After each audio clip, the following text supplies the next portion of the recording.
I'm going to continue to do what I've been doing for the past 2 years, working on bringing home money for infrastructure. This last session brought home over 136 million just for the 60th alone for roads and bridges. Continue to be the voice expressing people's needs, cutting taxes, fighting for choices in our healthcare, and working to make our schools better and allow opportunity for choices and strengthening our schools and helping people, our seniors that are in their homes are being taxed out, to really address that issue as well, to keep people here and to thrive in this community. First of all, I'm a very involved person. I've been a nurse for a long time. I was managers at dialysis centers. I was quality manager at places, and you have to involve the people that you are representing, whether it be in business or personally or whatever relationship you have. But you have to stay in contact with them and find out what the issues are that they're having, and then go from there. I think that it's got to be a collaborative approach to government, not just these are my ideas and this is what we're going to do. Well, there are a lot of priorities, especially since the last term. There were so many negative things that were trying to be passed or being passed. And I think that those we need to deal with first and foremost. But secondly, the affordable housing problem that we have in Northern Kentucky is awful. People can't afford to live in Boone County any longer unless you are a upper middle class person. And that is not what we want in this county. We want people to be able to live where they work and work where they live with good paying jobs and a place that they can call home. So that's another thing that I would work on. And of course, the school voucher thing, of course, they're not calling it voucher, the school choice thing, it would devastate our schools in Kentucky if that came to pass. And I went to Boone County High School. I went to Florence Elementary. My husband did too. My kids went to school in Boone County. My grandkids go to school in Boone County. I appreciate our Boone County schools, and we need to make sure that we keep those intact, not just intact, give the kids what they need to have in school now, not just sending the money to some other entity that we don't have any control of what kind of education they're getting or other things. It's going to be a short session. And so we've been told that we don't do major legislation during short sessions. However, I'm going to still continue to advocate for repealing certificate of need or doing some sort of reform, and certainly property rights, protecting people against squatters. I'm working on that right now as we've got a looming housing crisis, and we've got a lot of illegals that are here, and this is becoming an issue. And so putting in legislation that will allow homeowners to be safe from squatters, that will be quick and efficient. Well, I have been a face of certificate of need. I've been the one that has been the primary author of looking to reform certificate of need. I believe it is an issue in Kentucky, and certainly in Northern Kentucky, we are most desperately affected by it. When we only have one healthcare system, it does not result in better quality, more affordability, or more accessibility, which is what certificate of need was originally designed for. We need to be competitive. Our neighbors to the north in Indiana and Ohio, they only have one restriction on certificate of need, and that's long-term care, contrasted to Kentucky, which has over 30 restrictions on certificate of need, on industries that can come into the state. The argument has been, this will kill rural hospitals. But an article just came out just this week that said 17 of our rural hospitals are in danger of closing, 6 of them imminent danger. So this conflation of payment systems with certificate of need, it really doesn't work. So this is a constituent-driven issue. I hear from constituents all the time asking me to bring home choices, and that will continue to do that and continue to stand firm on that. The only people who are opposed to certificate of need are those who benefit from having that monopoly. I think the certificate of need is a good thing. First of all, I'd like to say I am so happy that we live in Northern Kentucky where we have access to so many quality healthcare facilities, not just the big one here in North Kentucky, but even across the river, we're very fortunate. But the certificate of need and being in healthcare for such a long time, opening clinics, helping to open clinics and expand clinics, I understand that there is a necessity for that. We need to use that certificate of need as a barometer, if you will, to see what is needed, and not just for a new entity wanting to come in. The people in those facilities need to use the certificate of need to determine whether or not they need more services or whether they need to recruit other entities to come in to open services. For instance, if somebody has a neurological issue and it takes 6 or 8 weeks to get in to see a neurologist, that's an issue. Those are the kind of things that need to be evaluated, in my opinion. It needs to stay intact.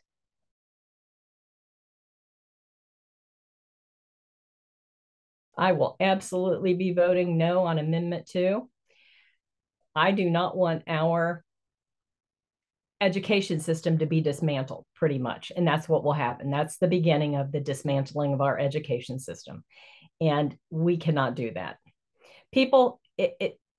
The statistics show that if a child who is not already in a private school, once their family wants them to go to a private school, once these vouchers take place, only 7% of those voucher monies will go to those children. They're already in receiving the education that they want to receive, that the families want those children to receive at the time. So I think that it will just affect us terribly negatively. We need to make sure that our kids here today in school have lunch, have dinner for dinner, and not take away the things that we have, and make sure that the teachers are paid appropriately. I will be a strong yes for Amendment 2.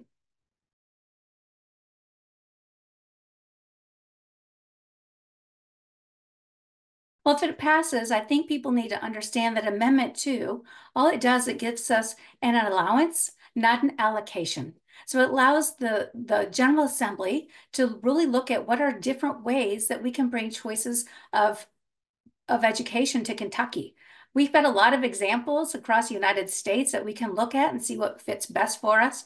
Kentucky is only one of 2 schools nationwide that does not have any form of school choice.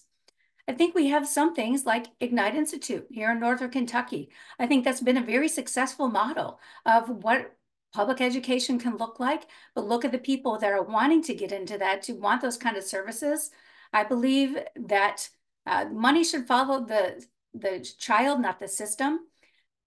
And the reality is most people are going to go to public schools. So we need to make the public schools the best that they can be, but yet also allow people choices, because there's not a one size fits all. So it really needs to allow the parents who know best, who know what their children need, to be able to make those decisions.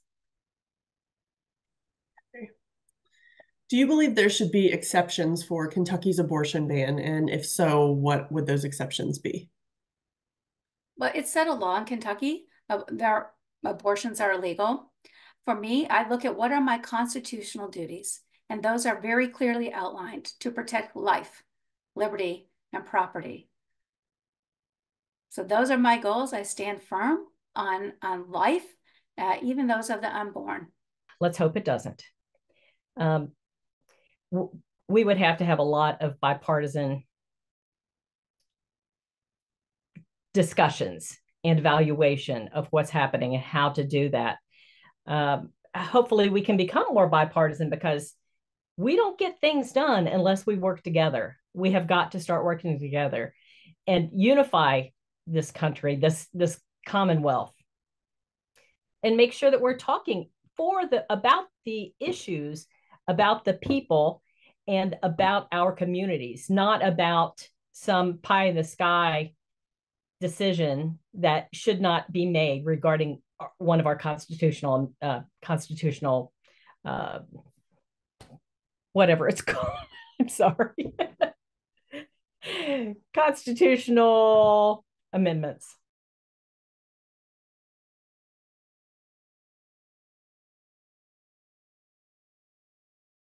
Absolutely. It should have never been all or nothing. That is the mistake that has been made so many times. I think that when a person has to or decides to terminate a pregnancy, that is the hardest decision that most women will ever make in their lives, especially when it comes to that child was wanted. I had personally had 4 miscarriages before I had kids. Thank goodness I was able to then carry 2. But the way it is now, if it were me having a miscarriage today and I would go to the hospital and say, I'm bleeding and I need help, then they might say, well, just go home and we'll take care of you'll it'll just evacuate eventually, it'll just come out. And I know as a nurse that doesn't always happen, and I need to have something done like a DNC done to remove that fetus or tissue or whatever you want to call it at the time, but that needs to be taken care of. There should absolutely be exceptions. Rape, incest, the health of the mother. But not only that, I mean, that is a woman's right to decide what she wants to do with her body. It is nobody else's, and it is definitely not our government's to decide that for a woman. Well, it's set a law in Kentucky. Their abortions are illegal.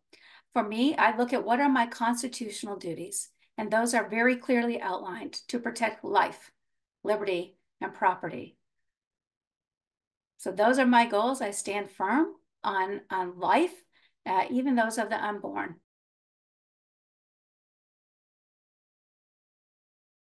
We give our governors a lot of power. We give them powers to call us back into session for a special session. We give them veto powers. We give them a lot of power of appointments to various positions across the state. One of the things that they are able to do is the pardons. I'm not in a rush to keep making constitutional amendments. My focus is on getting Amendment 1 and Amendment 2 to successfully pass in November. Absolutely, I do. I think the power should be limited. Now, it depends on what the pardoning is for, truthfully, I think. If it's a crime of domestic violence, if it's a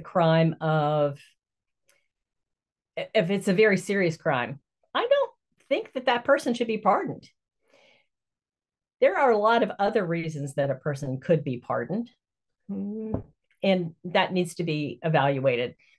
I'm not as familiar with the pardoning process as I will be, but and of course everything, you have to learn about everything when you want to make laws and rules about it.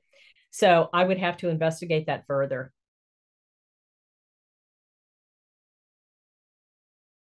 I would say let's continue those DEI policies that have been in place, and I am appalled that some of the schools are now taking them away. I don't know what good that does to take that away. We need to know about diversity. We need to know about inclusion. We need to know about equity for each other, for us to grow and to be better people and to understand the other person's history and their life. And we need to appreciate that. We are so much better together than we are apart. We need to just rectify that situation that they're pulling that from some of our post-secondary schools and put it back in there. Well, I'm very much supportive of getting rid of these DEI initiatives. We've seen they are extremely expensive, and they have fell short of the goal that they wanted to do. So all the metrics that we look at, it didn't increase the amount of diverse populations we have on campuses. It didn't work on graduation rates. I think it's been a horribly expensive failed experiment. I personally am for meritocracy. I believe that we all have equality, but we can't guarantee equal outcomes. And to do that diminishes the accomplishments that people make, people that do come from maybe disadvantaged backgrounds or have some challenges, but it diminishes that their success when we level out the outcomes. So I'm very much opposed to that. I wish we would go back to focusing on academics, go back to focusing on skills that make you employable so that when you finish your four-year institution, that you can come out and be readily employable.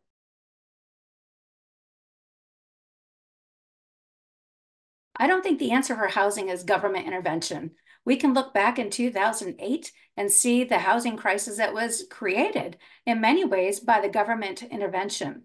This is a free market society. It is imperative for builders. If there is a demand to build certain types of housing, it's incumbent on them to do it. Government subsidization or intervention in a free market capitalist society on something that is so important as home ownership is where I don't believe we need to interfere. Well, I would do a couple of things. One is I would absolutely recommend that we in our community, in Boone County especially, try to get a medical marijuana distribution center, because the tax revenue would be very high, in my opinion.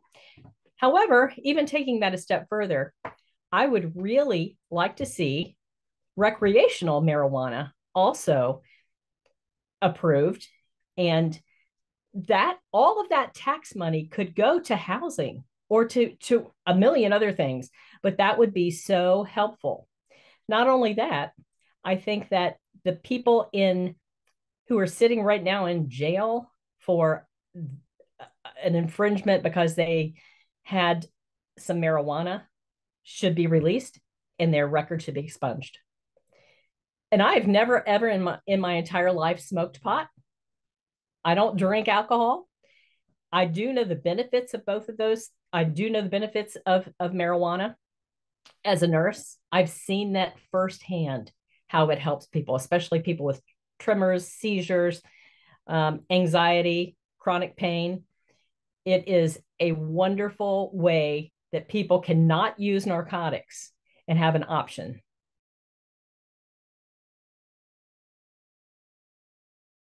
I absolutely do not. I do not. I think even taking it to 4% is just, it will be devastating, especially the lower they go. We are not a place like Tennessee where they have the Smoky Mountains and they have Dollywood and they have all of those kind of things that can help when all of those tourists come in there and spend their money. We don't have that here in Northern Kentucky, or we don't have it here in Kentucky. We have a lovely, lovely state. We are not Tennessee. We are not Florida. We don't have Universal Studios and Disney and all of those things. We can't make it without our taxes. I am absolutely okay with paying taxes. We need to. We are a commonwealth. We have to share in that responsibility and in order to take care of our people that need to be taken care of. So I think 4% is, I think we should keep it there. Absolutely. That if people work hard for their money, I believe that we should not be punishing those who are our workers and the producers, because if you start making taxes on people when they earn more money, what's the incentive to keep doing it? We need to be competitive in Kentucky. We want to draw in people that want to come here because of low tax rate. And so I fully support eliminating as many taxes as we can. There are so many things. I actually had planned on doing this since 2006. And I wrote a paper in one of my nursing programs. I have a master's in nursing education, but in one of my nursing programs, I wrote a paper. It was about the inequality that people who are transgender have. And that was like in 2006. And I was so disheartened by that. As a healthcare provider, I was so disheartened by that. And I also had a lot of friends who were gay and lesbian and family members. So I knew that I was going to fight for those people one day. And it wasn't until I got out of nursing or got out of nursing that when I retired, that I knew It is now time to do it. I'm not beholden to anyone. I don't have an employer that says you can or you can't say that. So I'm ready, but I have already written 40 possible bills. So this isn't a fly by night thing. Nobody came after me and said, "Hey, Debbie Flowers, why don't you run?" Because they don't know me. I'm a nurse. I was a nurse forever, but I knew me and I knew that's what I wanted to do. And I have been committed from day one of making that decision that I was going to do that. So you can interview me at some other time about those 40 bills. That sounds fantastic. Well, thank you so much. I'm going to go ahead and stop the recording now.